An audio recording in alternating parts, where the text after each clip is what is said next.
Just tell them we'll get started in about 5 minutes. Good morning, everyone. Good morning. May I have your attention, please? Good morning, everyone. May I have your attention, please? Thank you. We have a busy day in front of us, but before we start this meeting, I want to commend the committee leadership that stepped in so beautifully while I was unexpectedly called because of the death of my husband, Charlie. And so I will tell you that was one thing that was not on my plate that I worried about, was how beautifully this committee has worked. But the bottom line is we have 9, maybe it might be 10 or 11 bills before us. So here's what we're going to do. I have always asked that the debate occur in our subcommittees. And so we have one bill that has been asked by the bill's author to have it sent back to subcommittee, and that's Chairman Parsons' House Bill 927. So this is almost the last time we can get bills out to get them to rules. So what we will do procedurally today is begin our meeting as a full committee meeting, at which point in time I can see that we have the copies of the last 2 bills that were voted on. At some point, I will suspend the full committee meeting, ask for the subcommittee to meet, and then I will reconvene the full committee. So the emphasis here, as it always has been with this committee, is that we don't rush our bills. This bill has been studied extensively, and the bill we'll be talking about is a compromise that has been reached. But out of respect to the members, out of respect to the bill's authors, we have always tried to follow a procedure that our committee members are well appraised of the situations before them, i.e. have copies of the bill. So we are still following that procedure today. We're just playing a little bit of mix-up, but we will be doing full committee, subcommittee, and then back to full committee. And I can do that because at my request, no, I'm joking, I asked that rules be suspended. I asked that rules be suspended so I can make this all happen. So, and thank you for your patience, but as always, I thank this committee for the excellent work that it does. And I'm going to see, Vance, will you open us with a prayer? Let's see, number 20. Let us pray. Lord, we do thank you for this day, and we ask that you grant us wisdom and knowledge. We ask that you continue to have your hand extended, knowing that we can hold on, and you'll lead us down the right path. Help us to learn to trust you and obey you. And we ask that you be with each member here, the people in the audience. Always give us safe travels, but especially look after our families at home while we're away. We ask all this in Jesus' name. Amen. Thank you. So usually we begin with reports from our subcommittees. Do we have reports from the subcommittee? Okay. Pardon me? All right. Do we have reports from our subcommittee? All right. So welcome to flexibility. So what I want to do before we begin then is to let you know what has been voted out and put in front of our full committee. We have House Bill 857 by Representative Alan Powell. We have House Bill 901 by Representative Mike Chokas. We have House Bill 906 by Darlene Taylor. We have House Bill 926 by Representative Terry Rogers. We have House Bill 927 by Representative Don Parsons. But this is the bill that I am returning to subcommittee. So we will not be taking that up from this list that I'm now reading. House Bill 929 by Representative Vance Smith. House Bill 959 by Representative Steve Meeks. House Bill 1015 by Representative Marcus Wiedauer. There is another bill, House Bill 1015, that was passed out of subcommittee yesterday, and that is Representative Ron Stevens. And so when we have printed copies of those bills, then our committee can begin the process of looking at that. I've had, yes, do you have, which number? All right. The bill we passed out yesterday was not 1015, and I don't have the bill at 833.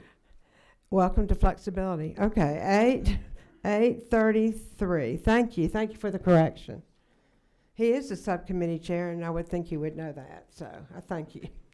I've had a couple of, let's see, number 22. Is there any comment there? Yeah. It's our other subcommittee chair. Madam Chair, looking at our bill, I think I can give my report anytime you're ready. I am, and what I will do, though, is not taken based on subcommittees, but essentially based on some requests I've received. But go ahead and give us your report. Yes, ma'am. My subcommittee heard HB 906, reported favorably to your committee. HB 926, also reported favorably. 929 as a due pass, and HB 959 as a due pass, Madam Chair. Thank you. Thank you very much. So, number 24. Yes, ma'am. Madam Chair, and I can report on the Environmental Quality Subcommittee as Okay. well. House Bill 833, we heard yesterday, reported out favorably. Can you tell me? Oh, that's the Stevens bill. Okay. That's, Okay. House Bill 857 by Chairman Powell, reported out favorably by the committee. House Bill 901 by Representative Chokas was reported out favorably by the committee. And House Bill 1015 by Representative Wiedauer was reported out favorably. Thank you. That covers the bills that I have on our agenda so far. So thank you for that. So now what we'll do is we will call up the different authors of the bill who wish to present their bills to the committee. There is a process different now in the Rules Committee, so I encourage every bill presenter today, if you get a due pass from us, that you need to go to the Rules Committee because it requires a few signatures that we've not had to do in the past. So I want you to be aware of that. And for some reason, the Chair of Appropriations has told a couple of the bill presenters he needs them. So I'll see if I'm hitting the right people here. Let's see. Representative Terry Rogers, House Bill 926. Is this correct? And then you can either sit at the table or at the podium, which you choose.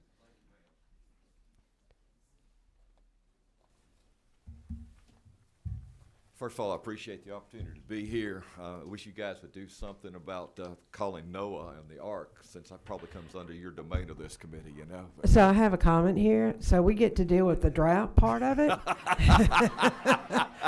And all I will say is if you have any water system cisterns or anything, this is the time to be collecting it. All right. I tell you what, it really is. Thank you. Y'all. Thank y'all. I bring before you House Bill 926. You should be operating off of LC 450466S. And this is the Solid Waste and Hazardous Waste Fund that I think all of y'all are familiar with. We've done it a number of different times. I had a good subcommittee hearing about this. Basically what happened is, I think most of y'all know, the bill was adjusted last year. Chairman Jay Powell had some concerns. He had adjusted some things down. Looking for the constitutional amendment that we passed out of the House yesterday, actually. I think yesterday, was it? Or the day before that Andy Welch did, about fees being dedicated the right way. So basically what we did in this, if you will look, there are a couple of different changes. We have kept the hazardous waste, 75 cents per ton, the tipping fee. The solid waste, the tires are still $1. We've brought them back from the numbers that he had talked about doing. In actuality, it's not a change because they had always been that, but they were supposed to change this year, so we just changed that out. Now, there are two things that I think that are important, and they came as a result of the subcommittee hearing, and I think it's important to acknowledge those things. One, we've added a couple of things. We added, if you will look on line 64, it says the director shall make an annual report to the House Committee on Natural Resources and Environment, the Senate Natural Resources and Environment Committee regarding the status of the activities funded by the Solid Waste Trust Fund. That had always been in there, but it had not been in there for the hazardous waste. So we decided that we were just going to make them do it. So if you look on line 33, what we're doing now is we're also taking an annual report, which gives more transparency, more credibility and accountability, and I think it's a good thing. Second thing is we have gone through this thing over and over and over again, and Chairman Tankersley offered an amendment to make the sunset on this 5 years rather than rather than 1 year, I think is what we had on the thing. 5 years, and let's just, someone else will be dealing with this next time anyway. I think this is about the third time I've carried this, but someone else will be dealing with this anyway. I think 5 years is a good thing. There are a couple of things that I think you need to be aware of. The numbers will be there for as far as where all the money is being allocated out. But this year we've got more money going to Keep Georgia Beautiful. We have more money going back to the local things for local recycling programs, so we're going to get that in the schools and out there. So I think the bill is finally getting to the point of where it's doing what was intended to do. So the only changes are the change of the sunset and the adding the transparency. Thank you. This is the proper time for committee members if you have any questions. If not, Chair will entertain a motion. Is there a second? All right, I didn't see any further discussion. All those in favor signify by saying aye. Any opposed, nay. You have your last bill. Thank you, Madam Chair. I appreciate that. Thank you. Thank you, members. And then Representative Taylor, Darlene Taylor, also has a meeting she has to get to, so if you'll just come forward.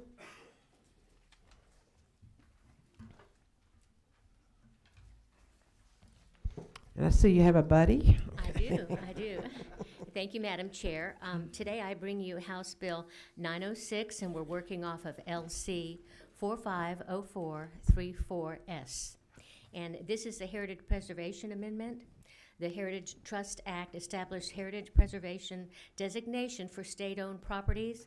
This designation is extremely restrictive, and when the designee is placed on this property, it must remain that way in perpetuity. So this has become a problem for the state where they own these properties because there are several that are unusable and irreparable. So I think this is something that will help with that. I do have a guest that would like to speak to the bill. Thank you. I'll be brief, Madam Chair. Representative Taylor did a good job, but Heritage Preserve is the highest designation you can put on a property. It's like the wilderness designation for federal property. The process now is very cumbersome. We have to come to the legislature. It takes about 1.5 years because our board, SBC board, and the legislature. What this does is give my board, the DNR board, the permission to take Heritage Preserve off properties 15 acres or less. We're not talking about big tracts. We're talking about some houses. For instance, there's one in Thomasville that could use a lot of private capital, maybe injected. So this will take the designation off so it can be used for other purposes. We will in turn put individual conservation easements on these properties. So the state will still have some control as to what goes on there, but it will give us a lot more flexibility. Thank you. Does the committee have any questions? Seeing none, the chair will entertain a motion. Have a motion to so move. Second. Second. Any further discussion? All those in favor signify by saying aye. All opposed, nay. Thank you. You have your bill. Thank you. Thank you, Madam Chair. Now let's see. So I have Representative Alan Powell, House Bill 857. If you'll present your bill, sir. Thank you, Madam Chair and members of the committee. I bring to you this morning HB 857 that passed out of the subcommittee as a substitute, which would be LC 450424S. To be brief, I'll explain the problem. Back in 2015, there was a company came into Madison and Franklin counties. And these are districts that are Franklin County I represent, Madison County I represent part of, and my good friend Representative McCall represents the other half of Madison where this other plant located. Plants came in as a biomass generating power plant. Got permission from the local county governments to construct this under the business model that they'd be burning clean wood products, basically things cleaned up from the forest and stuff such as that. 2016, the EPA in Washington changed the rules of the game with the burning of creosote treated material, railroad ties and those things such as that. The citizens did not know what this was going to affect. The plants were built, constructed, went into operation. just say, being very courteous to them. Apparently, they had an awful lot of problems with their startups, and I mean, it just couldn't be any more terrible than it was. What we've had is a number of residents that live around these locations that have been suffering from a lot of the ill effects of the creosote burning. They've been cited by EPD on several cases of stormwater runoff and the way that these creosote materials were handled and rain on them. And so we have, under working with EPD, of trying to come up with a solution. My first thoughts, I had made an attempt to draft a bill that would basically give county commissioners a say in the matter about materials. That didn't work out because the courts say that we can't allow local governments to have a say in a state permitted action. So language was devised that, as you will look at the first part of the language, that basically bans the burning of these type creosote and naphthenate materials. In the subcommittee, because there's a plant industry down in Dublin, Georgia, they have burned creosote in the past, but it's a production company, not necessarily power generating. They burn to furnish power to their business operation. And there seems to be no opposition from down there, so they had brought forth an amendment on the bottom of it. It says, unless the boiler also provides steam or electricity to any co-located forest products processing plant. Now, Just a point of clarity, is that part of the committee sub then? Okay. It is. Thank you. And having been a product up here for 30 years in the house, I realize that if you can cure your problem, then let somebody else cure their problem. And this would cure the problem in Franklin and Madison counties as to biomass generating plants burning this type of material. Thank you. At this point in time, we'll take some questions. I have a question for number 2. Please state your name and then ask your question. Tom McCall, Madam Chair, if you would allow me, I'd like to propose an amendment to the bottom of this bill, please, ma'am. We'll entertain the amendment. If it is a drastic change, it would have to It's go back to not. subcommittee. It's not at all. All right, well, we'll give you the courtesy of listening to your amendment. Does the author of the bill know? Yes, Yes. ma'am, he does.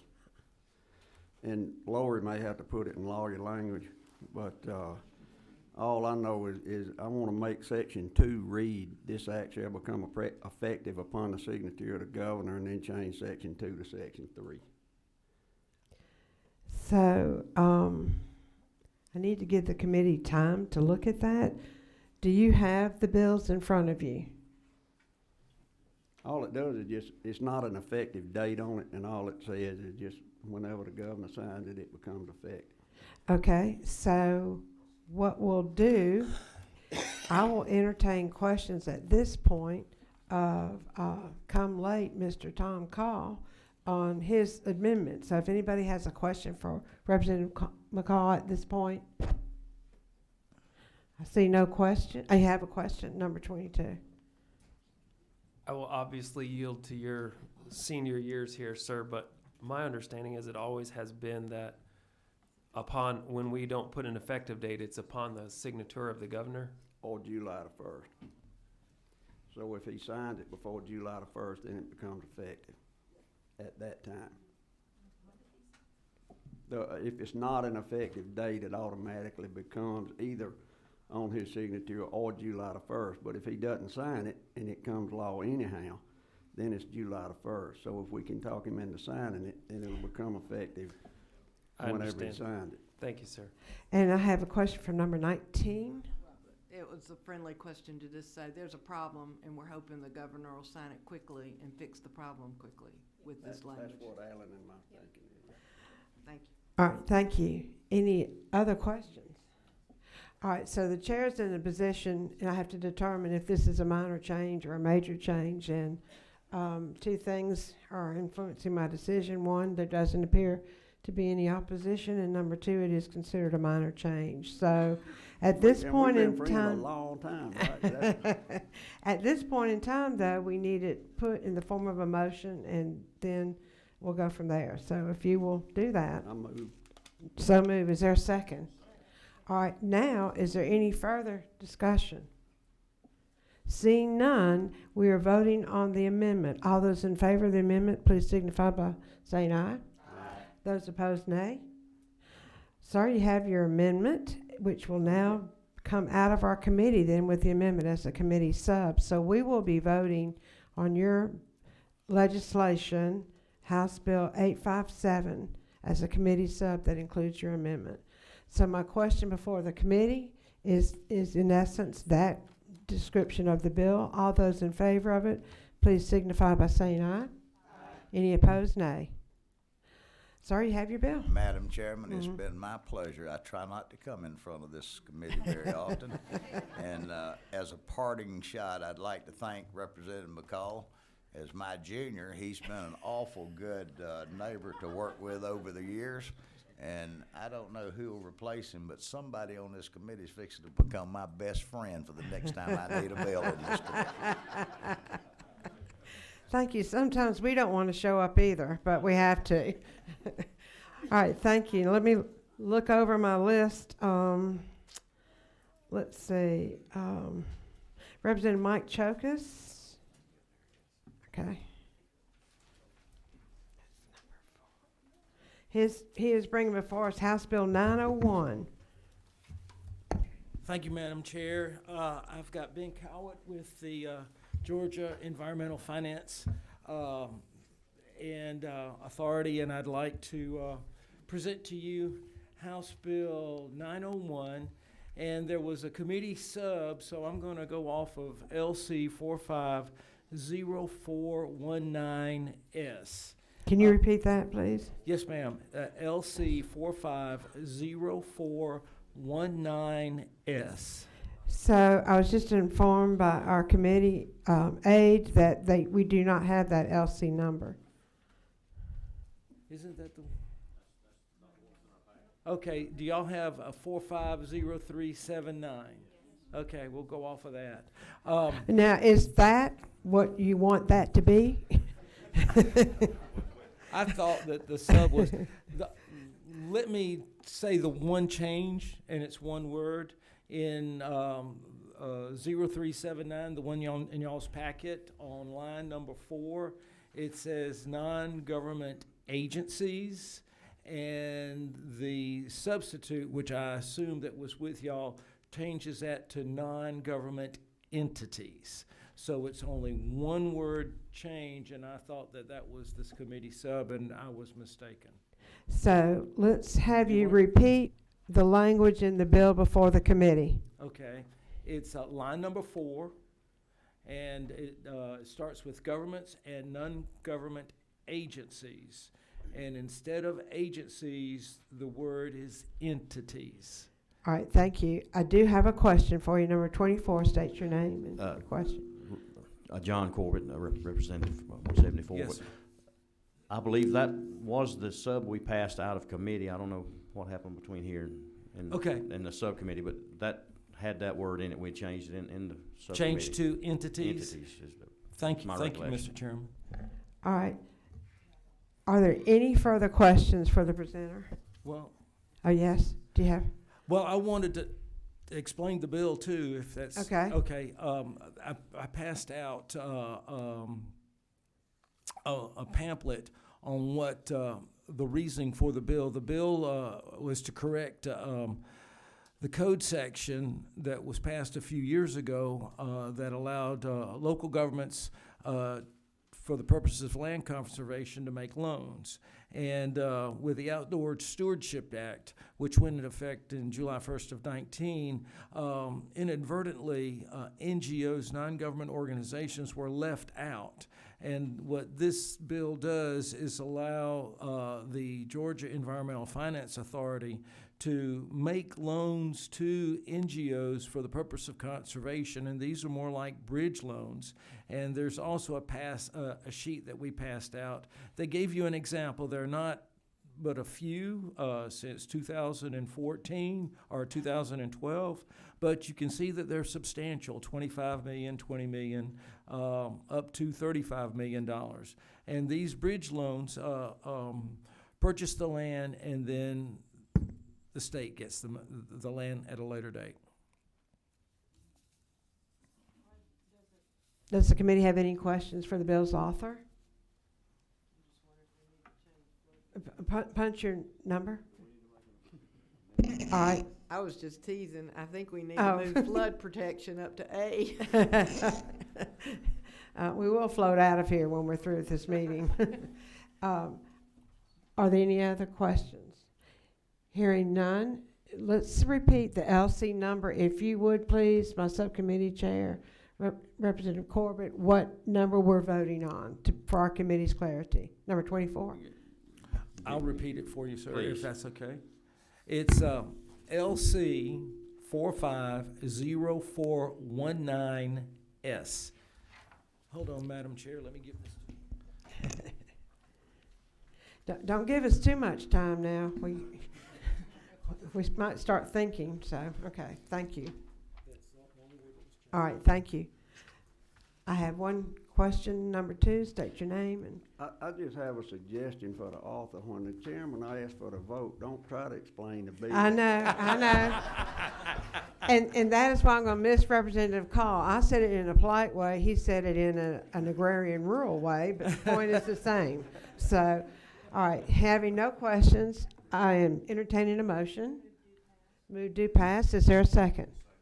All those any further discussion? All those in favor, please signify by saying aye. Any opposed, nay. I would run quickly for the door. You have your bill. Okay. My umbrella, thank you, Thank Madam you. Chair. Let's see, I'm going down this little list here. Representative Stephen Meeks, if you will come forward with House Bill 959.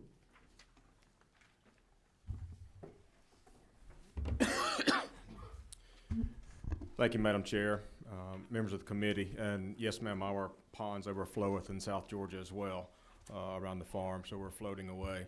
I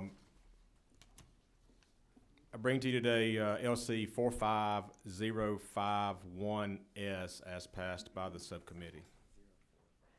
There's a Scribner's conversational error. You want to repeat? I think you got the right one. Right. Say it one more time. 4505451S. Is All the right, substitute. correct. Thank you. That should be in your folders. Go ahead and present. Okay, thank you, Madam Chair. House Bill 959 does two things. It raises the tipping fee for coal ash disposal in the state of Georgia, also known as CCR, to $2.50 per ton or volume equivalent.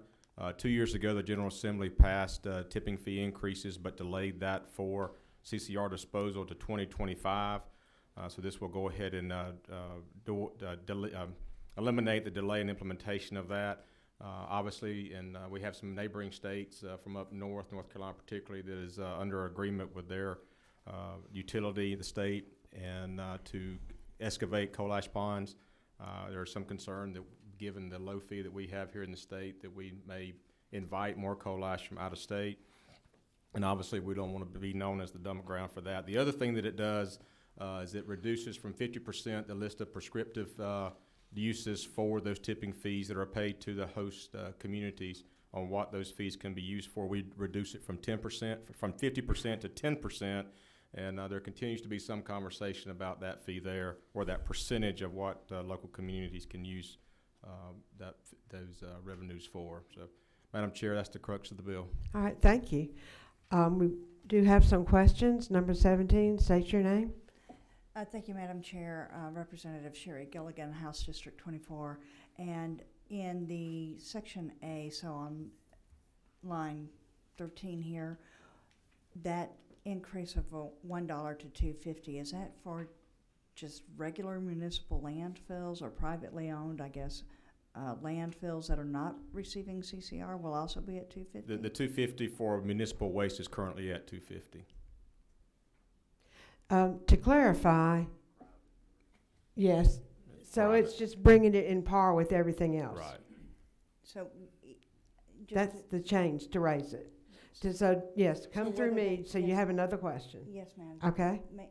Just to make sure I'm understanding, so if a landfill is not receiving CCR, they also will be charging $2.54 tipping fees? They currently are, madam. Okay. All right, thank you. Any other questions? I have a motion. Is there a second? Any further discussion? All in favor signify by saying aye. Any opposed, nay. All right, thank you. You have your bill. Thank you, Madam Chair, members of the committee. So next is House Bill 1015, Representative Marcus Wiedauer, if you'll just come forward.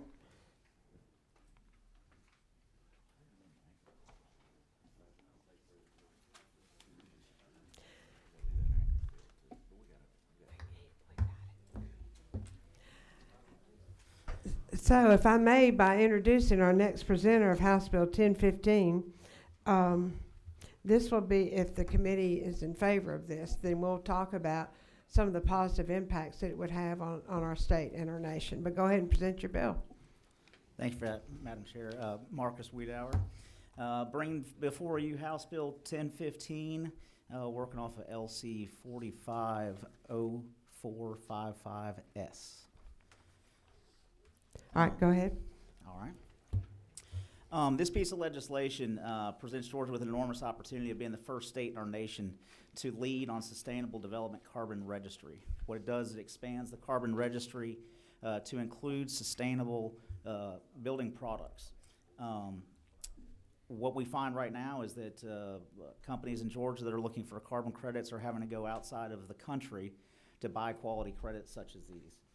We are looking to create an environment and a market for this within the state of Georgia that encourages using Georgia-grown products. It can be anything from carbon-infused concrete to building products that sequester carbon. I'm happy to answer any other questions. All right, this is the time for questions, if the committee has any questions. Seeing, question number 24, state your name. I would hate for Representative Jones to be here and not be able to speak to this issue. He's done this in other countries. Could you speak to that? Just give us a 30,000-foot view. He might want to join our committee. We got to be careful here. Representative Todd Jones, District 25. Thank you, Madam Chair and Chairman Corbett. This is an exciting time for me.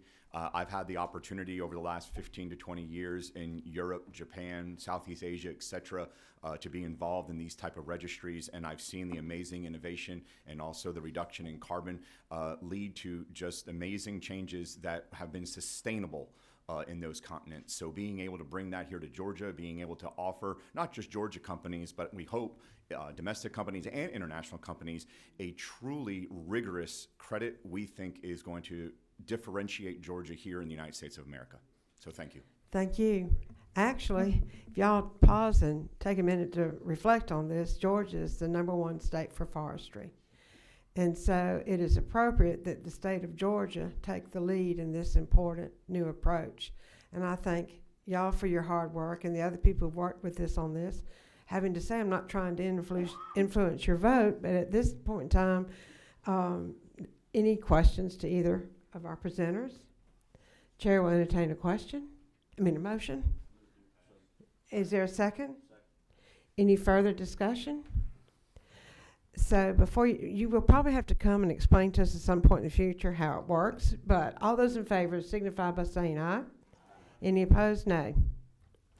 Thank you. You have your bill, and I think we take a moment to reflect that the state of Georgia is leading on this issue, and I cannot thank y'all enough for helping us with this. Thank you. Thank you, Madam Chair. Thank you, committee.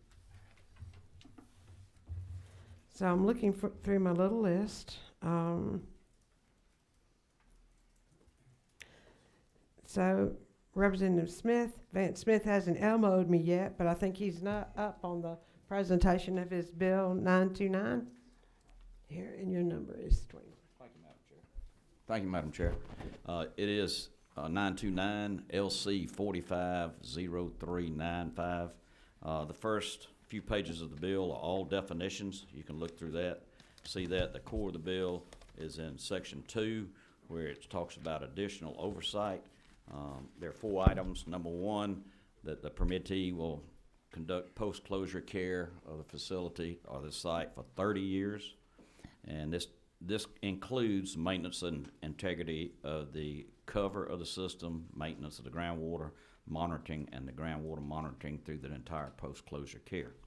The second section is this information will be put on the internet site, and it breaks down the categories of what needs to be on there: the groundwater monitoring, the map of the area, results of any sampling that's done in the area, and also the very last item, third item, is in this summary that's put on the internet.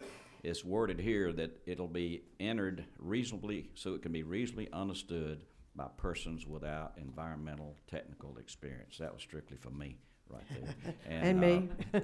And then the last item, number 4, is the division will conduct a yearly inspection of the site during the closure, and after the closure, it'll be at least an inspection every 5 years after the closure. And that's the bill.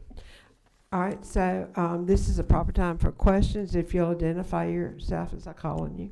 Number 14. Thank you, Madam Chair. So my question is there anything, to the author, is there anything in this bill that would prohibit, if at such time we changed to lined coal ash pits? Is there anything to prohibit that? This is strictly about monitoring. It has nothing to do with Okay, all righty, thank you. Thank you. Any other questions? At the proper time, the chair will entertain a motion. So moved. Second? Any further discussion?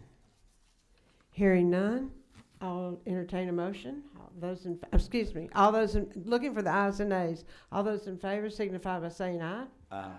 Any opposed, nay. Thank you. Thank you, Madam Chair. Again, this is a step by this committee from all over the state of Georgia to come together to address issues that concern the quality of life of the citizens of the state of Georgia. So I want to thank all of you who've spent so many hours working on this, and thank you for this legislation. Now we're going to move from land to water and have Chairman Ron Stevens to present his bill, which is 833. And so this bill was passed out of subcommittee yesterday, but let's check our folders. I need to know that everybody has the correct bill. Do we need more copies or anything? So we're all on the same page? Okay, Mr. Stevens, you have Thank you, the table Madam is Chair. yours. I hope we're working from LC 450467S in your folder. Okay, well, there's only a comma difference, so that's the only difference in the bills. Okay.